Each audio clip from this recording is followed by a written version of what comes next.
Now, the Minns government, speaking of politicians and politics, they've handed down their third budget. They say they're going to focus on housing and public transport upgrades, boosting skills through TAFE.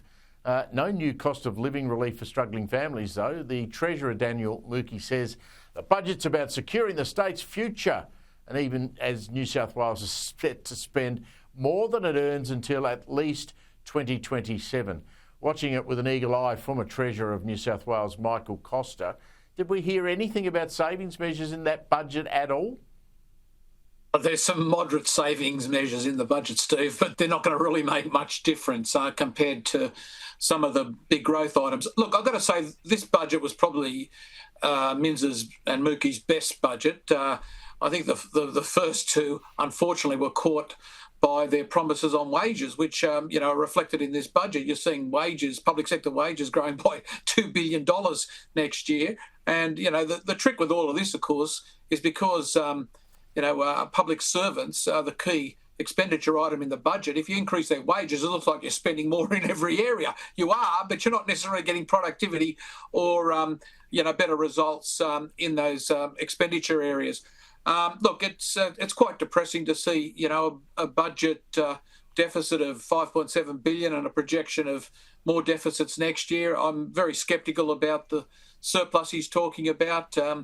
I think the big challenges that he does have is that our debt position here is getting up to $200 billion gross debt, and you can see that in the interest payments. The interest payments are going to go from roughly, $7 billion to nearly $10 billion over the forward estimates, and that shows you the difficult position they're in. They made some silly decisions very early in the piece by granting public sector wages way in excess of inflation and without productivity. They, reversed the policy that I had and Michael Ian had and the previous Conservative government legislated for, and I think they're bearing the consequences of that. But having said that, there isn't any major new expenditure in there. So I know you made a comment about cost of living.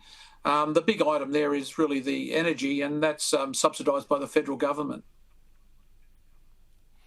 That debt you talk of is small change compared to where I'm based in Melbourne, mate. We'd love to have a debt as small as that. Yeah, well, what about Queensland? I mean, they gave a budget on the same day, and they're projecting exactly the same debt over the forward estimate, so $200 billion. But their deficit is, nearly $8 billion compared to New South Wales's $5 billion. I'm surprised at that government. They really had an opportunity to cut and they didn't. So that budget's in worse position than any. And yes, certainly the Victorian budget's got real problems.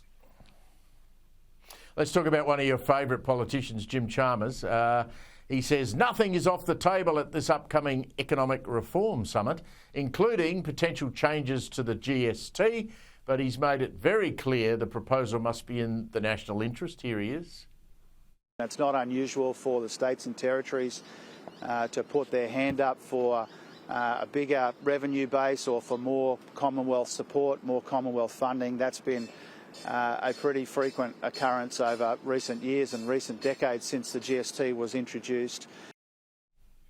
How's Jim travelling?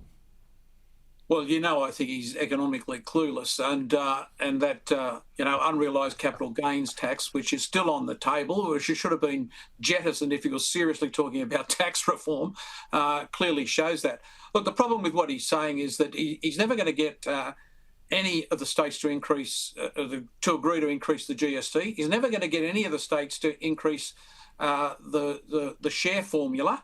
And the reason, or change the share formula, I should say, states like Western Australia that have sweetheart deals and other states like South Australia and Tasmania are never going to agree to the major states getting a better fare of the GST. So I just don't see any reform. In terms of tax reform, I mean, look, he's tied in on the income tax. He's already made his decisions for the next forward year. I think it's going to be a big talk fest, give Jim an opportunity to grandstand again, but no substance.